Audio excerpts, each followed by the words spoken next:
கேட்குறவன் பெரிய மனுஷன் மாதிரி மன்னிப்பு கேட்குறவனும் பெரிய மனுஷன் தான். விஜய் பிரச்சார கூட்டத்தில் இறந்த 41 பேரோட குடும்பங்கள் நபர்களிடம் வந்து விஜய் காலில் விழுந்து மன்னிப்பு கேட்டிருக்காரு. அது விஜய் பாராட்டணும். அதே மாதிரி விஜய் வந்து அவர் தவறை ஒத்துக்கிட்டார். தவறை உணர்ந்து தானே மன்னிப்பு கேட்டிருக்காரு. அவர் கூட்டத்தில் நடந்து அவர் தப்பு, அவர் தான் அந்த எங்கள் கூட்டத்தில் நடந்ததுன்னு அவர் தப்பை ஒத்துக்கிட்டார். அதனால் அதையும் கண்டிக்கணும்.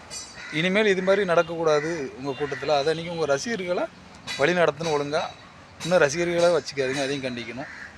அது மாதிரி அந்த 41 குடும்பத்தையும் உங்கள் இடத்துக்கு கூப்பிட்டு சென்னை பக்கத்தில் கூப்பிட்டு வந்து நீங்கள் வந்து ஒரு விளம்பரம் தேடின மாதிரி இருக்குது. திமுக விளம்பர மாடல்னு சொல்லிட்டு நீங்கள் இது விளம்பரத்துக்காக செஞ்ச மாதிரி இருக்குது.